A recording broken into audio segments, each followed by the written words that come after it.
Hello there, Commonwealth from here. The Legend of Zelda Tears of the Kingdom as the 20th Zelda game should restore the highlight of nearly all prior titles in the series. Proper dungeons, one of Breath of the Wild's greatest shortcomings. But what indications and signs do we have that this sequel will deliver? Well, throughout this video we'll bring up some key ties which might connect things closer together. So be sure to leave a like, subscribe and press the notification bell, and as usual we're going for 3000 likes, and let's explore what could be Tears of the Kingdom's 7 dungeons. The September 2022 title reveal trailer opened with a mysterious big figure wearing a mask alone, followed by another representation of the same figure surrounded by our first point, the 7 Zonai spirals. These symbols are key as the hieroglyphics carved on rock appear to serve the same purpose as the ancient Sheikah tapestry did to Breath of the Wild, highlighting the presence of the key main quest objectives. In Breath of the Wild, these were the 4 divine beasts. In Tears of the Kingdom, after the backlash for lack of dungeons, these spirals, or Japanese Magatama stones like the ones found in Skyward Sword, could point to the existence of 7 main dungeons, naturally prior to the final 8th one, elevated to Hyrule or Ganondorf's castle. This is a key observation to remember, since the key tribe of the main quest in Breath of the Wild was the Sheikah, while in Tears of the Kingdom it appears to be the still unnamed Zonai tribe, which might or might not be a different branch of the bloodline that originally served Goddess Hylia, and which allegiance, unlike the Yiga and Sheikah, is equally unknown. Either way, we're likely being set on a path here to eventually reach Ganondorf in his castle. But why 7 dungeons? Is it because of the 7 tribes of Hyrule, 7 provinces that had main quest objectives in Breath of the Wild, 7 heroines in the Gerudo Desert, or could it be spiritually connected to traditions in our own world? And then specifically the 7 chakra focal points found in Hinduism and Buddhism.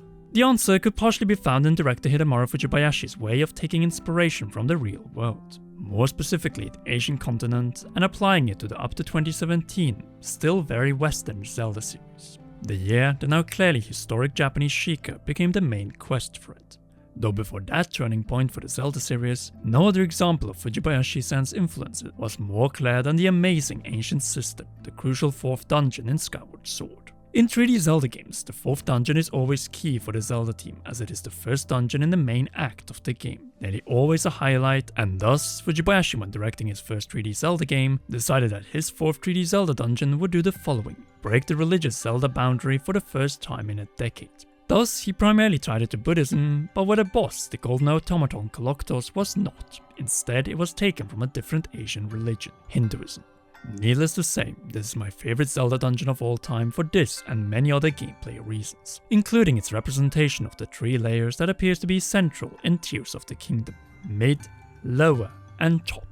But why are the 2 religions key? Because this entire temple is soaked in the 2 main religions originating in the East: Buddhism and Hinduism. The blessed idol boss key in the dungeon is a perfect example of this, as it combines the Buddha statue with the lotus flower, the symbol of Buddhism with the symbol found in both Buddhism and Hinduism. In Breath of the Wild, the lotus was only seen as seeds, but in Tears of the Kingdom sky, we see it represented next to the gates. And the lotus is a symbol in Chakra of spiritual enlightenment, which speaks for itself, aligns very well with this game, along with yin and yang, or dualities of dragons represented by the logo of the game, all waiting to be opened by the spirit of the hero which resides in Link, hence the door scene, a spiritual awakening. So what are the 7 chakra focal points? Chakra, literally meaning wheel or circle in ancient Indian Sanskrit, are 7 focal energy points of the human body and symbolizes the flow of energy. Their origin can be traced to early Hinduism and Buddhism, and both of them talk about the shifting nature of chakras. In total, there are 7 chakra points from highest to lowest, located from the head to the base of the spine of the human body. In other words, the most spiritual places in our body, but also on planet Earth, and spread rather equally across, you guessed it, the 7 continents: North America, root; South America, sacral; Oceania, solar plexus; Europe, heart; Africa and Middle East, or Egypt and Holy Land being the throat; and the final 7th, Asia, being the crown.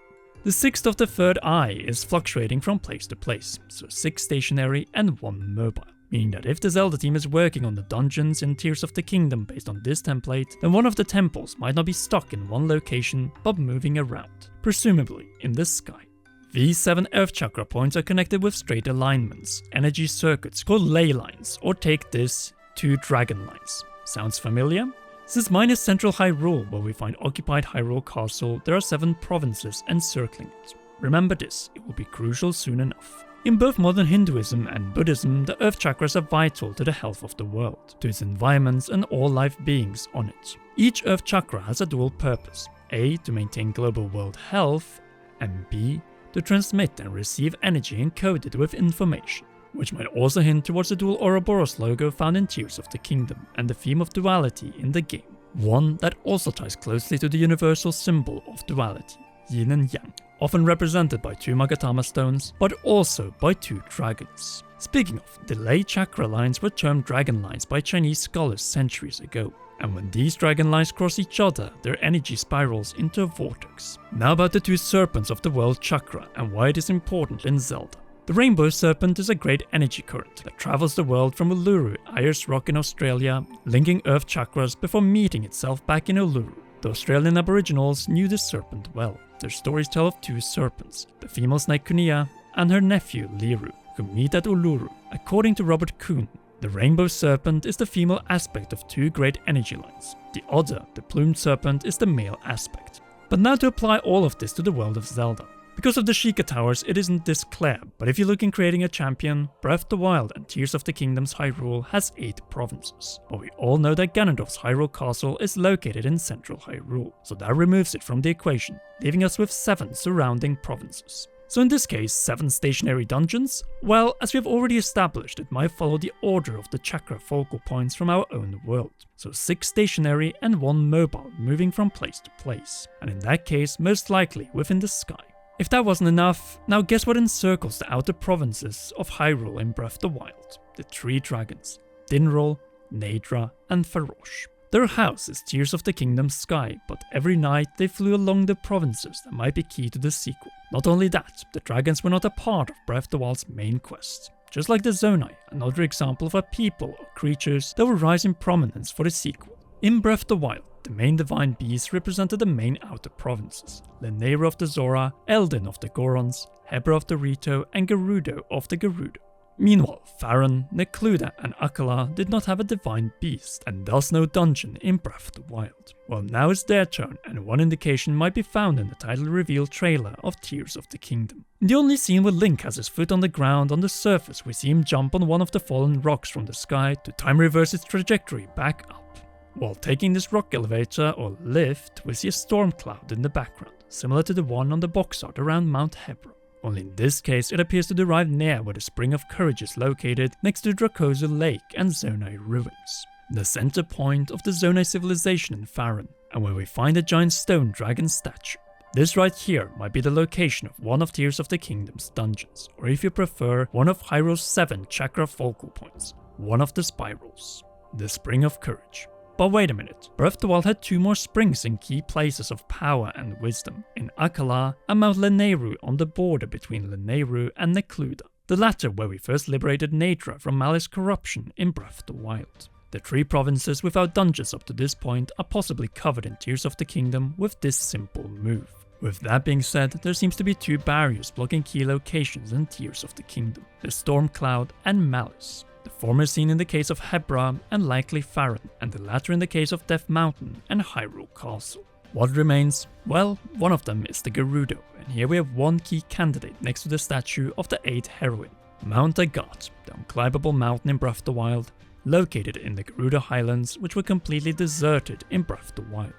And then possibly the Zora in Lanayru, where we have massive bodies of water for another 3D Zelda water temple. Hopefully one that is just as good as the ancient system or even better. Now that covers the possible locations, but what could they unlock? Possibly the 7 chakra, spirituality, awareness, communication, love plus healing, wisdom plus power, creativity and basic trust.